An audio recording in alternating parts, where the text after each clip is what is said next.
जय हिंद दोस्तों, मैं प्रहलाद कुमार और स्वागत करता हूं आपके अपने यूट्यूब चैनल ज्ञानवर्षा में। दोस्त, हम आज के इस वीडियो में बहुत ही आसान भाषा में पढ़ेंगे इकोनॉमिक्स, जो कि पहले से हम लोग चलते आ रहे हैं, यानी पढ़ते चलते आ रहे हैं। ये तो आप लोग जानते हैं कि हम लोग कैसे पढ़ाई कर रहे हैं, और उम्मीद करते हैं कि जो हम आपको बता रहे हैं उसको आप कंप्लीट कर रहे हैं। और यदि नहीं कर रहे हैं तो ये आप ऐसा मत कीजिए, हम कहेंगे कि आप ऐसा मत कीजिए, वरना काफ़ी दिक्कत हो जाएगा एग्ज़ाम में आपके, क्योंकि हम आपको जो बता रहे हैं वहीं से आपके जो है एग्ज़ाम में प्रश्न पूछे जाएंगे। तो आप क्या कीजिएगा कि बिना लापरवाही के इसे आप कंप्लीट करते जाइए, ठीक है। तो आज के जो है मुख्य हमारा टॉपिक रहेगा राष्ट्रीय विकास परिषद।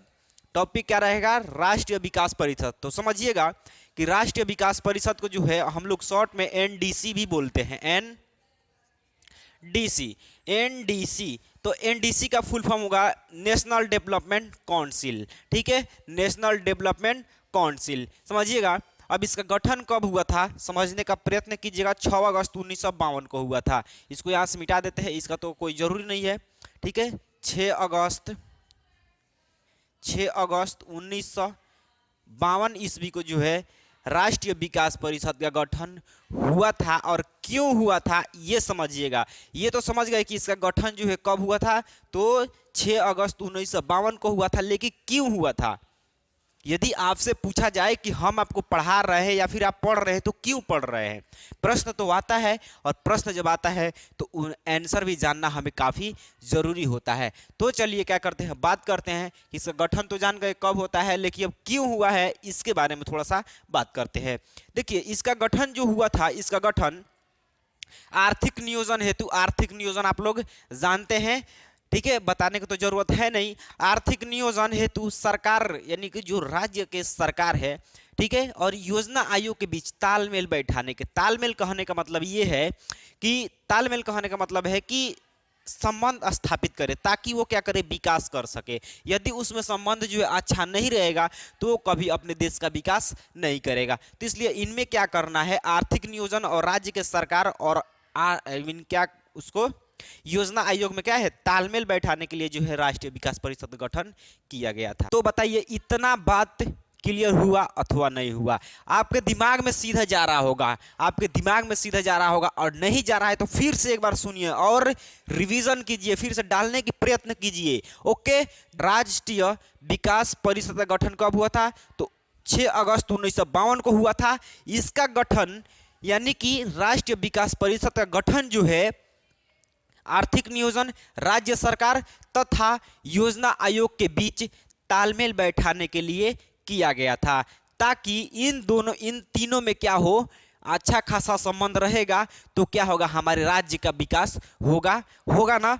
तो बताइए, ये बात आपको क्लियर हुआ अथवा नहीं हुआ? ये आपसे ऑब्जेक्टिव में पूछा जाएगा। ऑब्जेक्टिव में पूछा जाएगा, क्या पूछा जाएगा, तो राष्ट्रीय विकास परिषद का गठन कब हुआ था, तो ये आप नोट डाउन कीजिए, इसको आप याद कर लीजिएगा। तो समझिएगा, हम लोग अभी से क्या पढ़ते आ रहे थे अर्थव्यवस्था के विकास। और अर्थव्यवस्था के विकास में जो था, फर्स्ट नंबर में हम लोग पढ़े थे, फर्स्ट नंबर में क्या पढ़े थे, आर्थिक विकास। ये हम लोग क्या पढ़ चुके, ये तो हमारा कंप्लीट हो गया, ठीक है। लास्ट टॉपिक था राष्ट्रीय विकास परिषद, राष्ट्रीय विकास परिषद, ये हमारा लास्ट टॉपिक था। अब हम लोग 2 नंबर टॉपिक पे बात कर रहे हैं। 2 नंबर टॉपिक क्या है, मौद्रिक विकास, ठीक है, मौद्रिक विकास। तो समझिएगा कि मौद्रिक विकास होता क्या है। मौद्रिक विकास समझिएगा, ये आपको यहां से किसी प्रकार का डाउट नहीं होना चाहिए। यदि डाउट रह जाता है तो आपको क्या करना है, कमेंट में बताना है। क्या बताना है, सर मुझे ये समझ में नहीं आया है। ओके, आगे बढ़ते हैं। तो देखिए, मौद्रिक विकास के जो है हम लोग पढ़ते हैं, तो सबसे पहले क्या करते हैं, एक कहानी के माध्यम से समझते हैं, ठीक है। सारा चीज यहाँ से जो है आपका कॉन्सेप्ट क्लियर हो जाएगा। तो सबसे पहले एक हम लोग कहानी लेते हैं और वो कहानी के माध्यम से हम लोग समझने का प्रयत्न करते हैं। तो कहानी है मौद्रिक विकास की संक्षिप्त कहानी। मौद्रिक विकास की संक्षिप्त कहानी सबसे पहले समझते हैं। सबसे पहले क्या समझते हैं, सबसे पहले थोड़ा सा आप इस बात पर फोकस कीजिए। थोड़ा सा यहाँ से क्या करते हैं, एक चीज हम लोग थोड़ा सा पढ़ लेते हैं, इसके बाद ये कहानी समझेंगे। ओके, तो देखिए मौद्रिक विकास का कहने का मतलब है कि आज से कुछ वर्ष पहले, कुछ वर्ष नहीं लाखों वर्ष पहले क्या था, मुद्रा चला करता था। आजकल देखिए नोट विभिन्न प्रकार के लाल पीला हरा, क्या हुआ है, नोटों का जो है विकास हो चुका है। लेकिन क्या था, आज से हजारों साल पहले नहीं कि प्राचीन काल में जब हम लोग चलेंगे तो क्या देखने को वहां मिलता है कि वहां पे मुद्रा चलता था।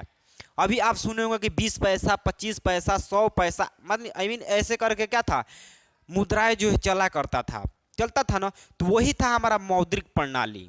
ठीक है, तो थोड़ा सा आएंगे आगे तो फिर हम लोग क्या करेंगे, मौद्रिक प्रणाली पर फिर से बात करेंगे। ठीक है, तो ये था इसका कुछ थोड़ा सा विकास, ये मीन कि क्या किया, डेवलप किया, यानी कि मौद्रिक विकास जो है थोड़ा सा डेवलप किया। तो आज नोटों के विकास में आ गया है। देखिए नोटों का जमाना, विभिन्न प्रकार के जो है कागज का नोट क्या हुआ है, विकसित हो चुका है। तो चीजें आप लोग सुन समझ सकते हैं। ठीक है, तो इसमें थोड़ा सा आगे बढ़ते हैं और एक कहानी के माध्यम से अब समझते हैं। ठीक है, इसे यहाँ से क्या करते हैं, इसको मिटा देते हैं। ठीक है, ये तो आप लोग को क्लियर हो गया है, ये तो आप लोग समझ गए हैं, हालांकि हम लोग पढ़ भी चुके हैं। ठीक है, आज हम लोग ये वाला पढ़ रहे हैं, तो इसमें देखिए कहानी के माध्यम से समझते हैं, इसको बहुत जल्दी समझ में आ जाएगा। सबसे पहले समझिएगा वस्तु विनिमय प्रणाली क्या होता है। नाम चलिए, वस्तु विनिमय प्रणाली, विनिमय प्रणाली। ओके, तो इसमें देखिए वस्तु विनिमय प्रणाली में क्या होता है कि समझिएगा, ये क्या है, मार्कर है, ये क्या है, इंक है। तो यदि आपके पास मार्कर है, मेरे पास इंक है, आपके पास मार्कर है, मेरे पास इंक है, समझिएगा आपके दिमाग में ये क्वेश्चन चला जाएगा, आपको फिर पूछने की जरूरत नहीं पड़ेगा। ओके, याद करने की भी जरूरत नहीं पड़ेगा, बस कल्पना कीजिएगा, आंख ऐसे बंद कीजिए और सोचिए, क्या होगा, याद हो जाएगा, एकदम याद होगा। और नहीं याद होगा, गारंटी देते हैं, ऐसे कीजिए, याद हो जाएगा और याद करा के हम आपको छोड़ेंगे। समझ आया? तो समझिएगा चीजों को। तो ये क्या है, आपके पास इंक है, आई मीन आपके पास मार्कर है, मेरे पास इंक है। आपको जरूरत पड़ा इंक का, मुझे जरूरत पड़ा मार्कर का। आपको जरूरत किसको पड़ा, इंक का, जो कि मेरे पास है। मुझे जरूरत पड़ा मार्कर का, जो कि आपके पास है। तो मुझे जब जरूरत पड़ा मार्कर का, तो हम आपसे क्या करेंगे, आपको जो है किसका जरूरत है, इंक का, और मुझे जरूरत है मार्कर का। तो हम आपको क्या करेंगे, मार्कर इंक दे देंगे और आप हमको मार्कर दे दीजिएगा। इस अवस्था में, इस प्रतिक्रिया में क्या होगा कि आपका जो आवश्यकतामंद कार्य होगा वो भी पूर्ति हो जाएगा और मेरा जो आवश्यकतामंद कार्य होगा वो भी पूर्ति हो जाएगी। यानी कि आपको चाहिए क्या, इंक, और मुझे चाहिए मार्कर। तो आपको इंक की आवश्यकता था तो इसका तो पूर्ति हो गया, और मुझे मार्कर की आवश्यकता था तो इसका जो है पूर्ति हो गया। ठीक है, तो ये है कि यानी कि वस्तु की अदला बदली, वस्तु के आदान प्रदान या फिर वस्तु के लेन देन। समझिएगा फिर से, यदि ये नहीं समझे तो फिर दूसरा एग्जाम्पल समझिए। आप लोग सुने होइएगा, ये किए होइएगा या फिर देखे होइएगा, आप लोग के घर में कोई भी वस्तु घटता था। सपोज कीजिए कि आज से कुछ साल पहले या फिर आज भी आप लोगों को देखने को मिलता होगा कि हम लोग क्या करते हैं कि सरसों जो है, सरसों ले करके जाते हैं और दुकान से क्या करते हैं, तेल लेकर के आ जाते हैं। तो ये एक वस्तु दिए उसको, और वो क्या दिया हमको, एक वस्तु, यानी कि ये क्या था, हम उसको क्या दिए, सरसों दिए, और सरसों के बदले उसने हमें क्या दिया, तेल दिया। तो देखिए सरसों क्या था, एक वस्तु था, और तेल क्या था, एक वस्तु था। तो हम उसको एक वस्तु दिए और वो एक वस्तु दिया, यानी कि वस्तु का क्या हुआ, यहाँ पर आदान प्रदान हो रहा है, यानी कि एक्सचेंजिंग हो रहा है। तो इसको क्या बोलेंगे, वस्तु विनिमय प्रणाली। तो बोलिए आपके दिमाग में गया या नहीं गया, मजा आ रहा है ना, एकदम मजा आएगा, एकदम मजा आएगा, समझिएगा। ठीक है, अब समझिए मौद्रिक प्रणाली, 2 नंबर में आता है हमारा मौद्रिक प्रणाली।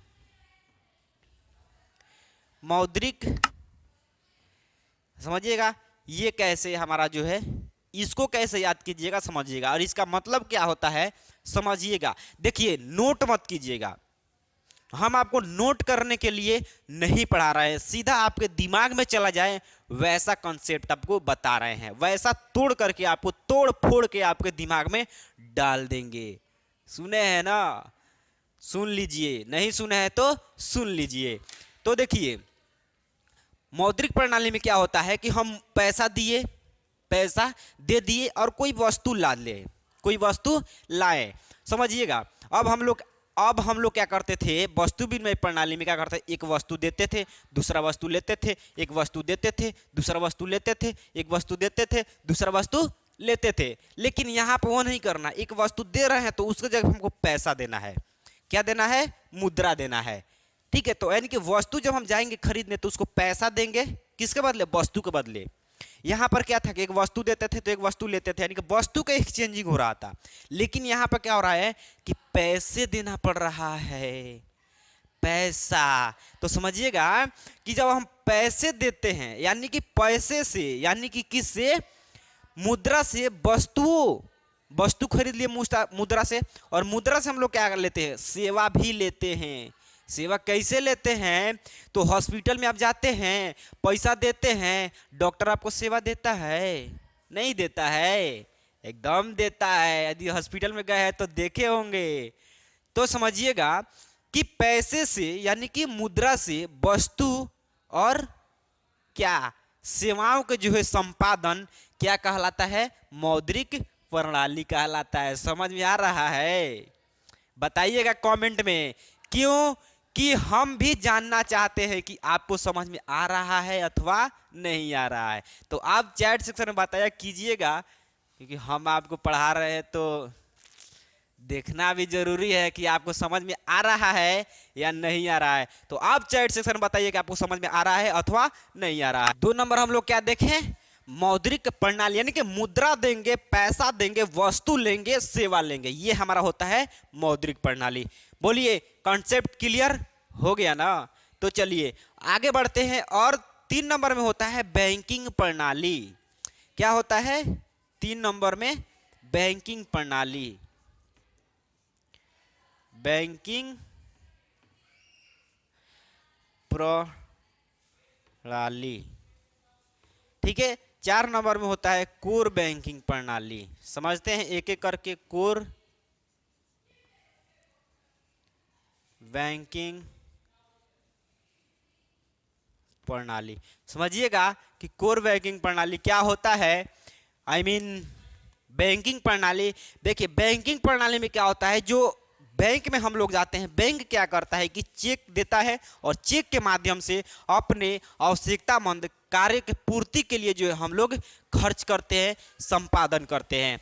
तो बैंक क्या करता है, बैंक के माध्यम से चेक द्वारा क्या, विनिमय की क्रिया का संपादन क्या कहलाता है, बैंकिंग प्रणाली। हम बैंक में गए, हम क्या किए, बैंक में गए, चेक के माध्यम से हमको कुछ जरूरत पड़ा, हमें पैसे की जरूरत पड़ा, हम चेक के माध्यम से जो है पैसे लिए और अपने क्रिया को जो है संपादन किए। ये होता है हमारा बैंकिंग प्रणाली। कोर बैंकिंग प्रणाली समझिएगा, कोर बैंकिंग प्रणाली में क्या होता है कि एक ऐसा साधन है जो कम से कम समय में, किसी भी समय में हम लोग क्या कर सकते हैं, एक खाते से दूसरे खाते में जो है पैसे का हस्तांतरण कर सकते हैं। ये होता है हमारा कोर बैंकिंग प्रणाली। बोलिए, कॉन्सेप्ट क्लियर हुआ अथवा नहीं हुआ।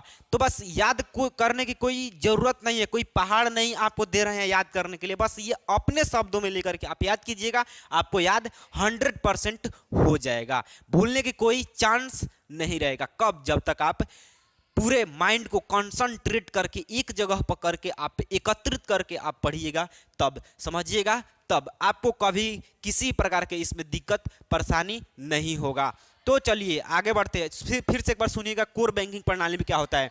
यदि आपके, अभी आप देख रहे हैं कि फोन पे फोन, गूगल पे बहुत से हो गया है, बैंक में हम लोग जा रहे हैं, पैसा जमा करना है तो खट से क्या कर रहे हैं, भेज दे रहे हैं, यानी कि कम से कम समय में क्या कर रहा है, एक खाते से दूसरे खाते में जो है पैसे का हस्तांतरण हो जा रहा है। तो किसके माध्यम से हो रहा है, तो कोर बैंकिंग प्रणाली के माध्यम से जो है एक खाते से दूसरे खाते में जो है पैसे का हस्तांतरण होता है, हो जाता है। यही होता है हमारा कोर बैंकिंग प्रणाली, और कुछ नहीं होता है।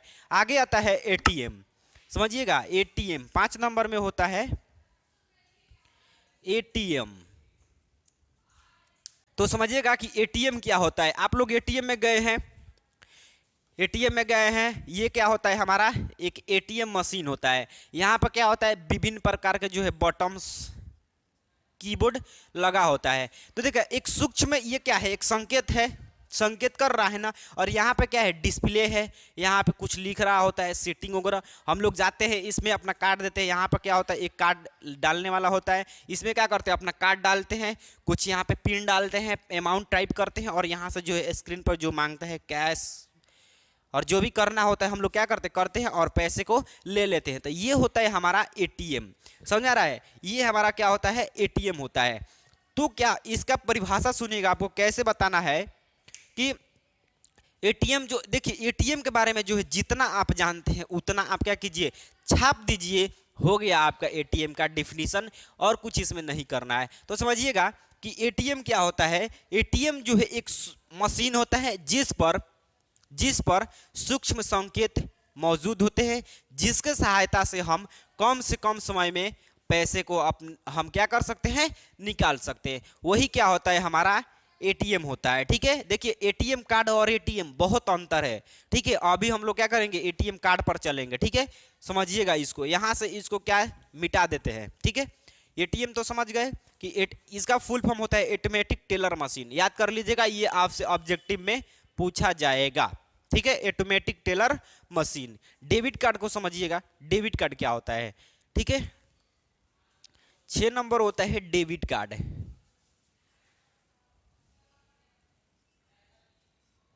डेबिट कार्ड, और देखिए, और 7 नंबर में एक है क्रेडिट कार्ड। क्रेडिट कार्ड समझिएगा क्या होता है इसका मतलब। देखिए डेबिट कार्ड का मतलब होता है, डेबिट कार्ड पर क्या होता है, कुछ सूक्ष्म संकेत मौजूद होता है ना। अरे एटीएम कार्ड देखे हैं, उस पर कुछ नंबर्स होता है ना, और एक पर एक क्या होता है, एक पीला कलर का जो है स्टिक मौजूद होता है उस पर। ठीक है, और एक ब्लैक कलर के जो है, ये एक अंडरलाइन जो है होता है एक ब्लैक कलर का, ये क्या होता है, एक सूक्ष्म जो है संकेत होता है। ठीक है, इसमें जो है आपका सारा डाटा जो है मौजूद हुआ रहता है। तो समझिएगा, तो ये एटीएम डेबिट कार्ड क्या होता है कि डेबिट कार्ड के माध्यम से कहीं भी किसी भी समय पैसे को क्या कर सकते हैं, निकाल सकते हैं। ठीक है, वो था एटीएम, वो क्या था, एटीएम। जो ये डेबिट कार्ड क्या करता है कि ये हमको ये जो है क्या बैंक के माध्यम से मिलता है, ये क्या बोलता है, बैंक हमको प्रोवाइड कराता है, देता है, जिसके सहायता से हम लोग एटीएम के सहायता से, यानी कि इसके सहायता से एटीएम से क्या कर सकते हैं, पैसे को किसी भी समय कम से कम समय में क्या कर सकते हैं, हम लोग वितरण कर सकते हैं, निकाल सकते हैं अपनी आवश्यकतामंद कार्यों के लिए। और बहुत से स्टूडेंट होंगे, आप लोग बहुत से होंगे, या फिर बहुत जगह नहीं किए होंगे लोग, आप लोग क्या इसका प्रयोग जो है किए होंगे लोग, समझ में आ रहा है ना, इसका जो प्रयोग आप लोग किए होंगे लोग। क्रेडिट कार्ड क्या होता है समझिएगा, क्रेडिट कार्ड क्या होता है, क्रेडिट कार्ड कहने का मतलब समझिएगा कि ये कार्ड जो है अभी आपको बता दें कि मुख्यमंत्री जो है एक बना रहे हैं, जो छात्रों के लिए है, जो ग्रेजुएशन करना चाहते हैं। तो ये क्रेडिट कार्ड एक क्या कर रहे हैं, वो बनवा रहे हैं। यदि आपको भी बनवाना है तो जाकर के बनवा सकते हैं। ठीक है, तो देखिए क्रेडिट कार्ड से क्या लाभ है समझिएगा। यदि मान के चलिए क्रेडिट कार्ड क्या है आपके पास है, तो क्रेडिट कार्ड में यानी बैंक क्या करता है, यानी कि आपके पास क्रेडिट कार्ड है तो उस पर क्या होता है कि आप क्रेडिट कार्ड के माध्यम से जो है आप शॉपिंग कर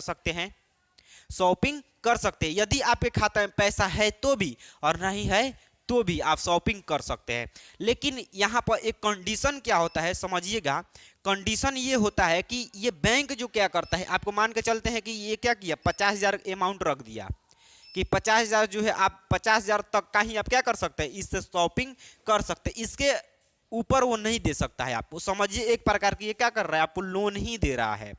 और ये जो 50,000 रुपया देगा, मान लेते हैं ये कितना दिन के लिए दे रहा है, 1 मंथ के लिए दे रहा है। ठीक है, 1 मंथ के लिए जो है आपको 50,000 रुपया दे रहा है, जाइए आप शॉपिंग कर लीजिए। लेकिन आपको क्या करना है, ये 50,000 जो रुपया है इसको आपको 1 मंथ में बैंक को दे देना है। यदि आप 1 मंथ के अंदर उसको नहीं देते हैं तो 1 मंथ के बाद वो अपना चार्ज काटना स्टार्ट कर देगा। ठीक है, तो क्रेडिट कार्ड का एक यही लाभ होता है कि आपके अकाउंट में जो है पैसा है तो भी और नहीं है तो भी आप इसका इस्तेमाल कर सकते हैं। लेकिन यही ध्यान रखना होगा, जब आप क्रेडिट कार्ड ओपन कराइएगा तो वहां पर आपको ये क्या कीजिएगा, पता कर लीजिएगा इस पर कितना का जो है सरकार यानी कि बैंक जो है हमको दे रहा है छूट। तो यानी कि इतना जो है आपका एक अमाउंट जो है आपके क्रेडिट कार्ड पर रखा हुआ रहेगा कि आप इतना आपके अकाउंट में पैसा है तो भी और नहीं है तो भी आप इसका क्रेडिट कार्ड के माध्यम से जो है आप शॉपिंग कोई भी सामान क्या कर सकते हैं, खरीद सकते हैं। समझ में आ गया? तो यही होता है हमारा क्रेडिट कार्ड। तो इसमें कोई बड़ी बात नहीं है। और ये बताइए आप इस चीज़ों को आप क्या समझ गए हैं कि नहीं?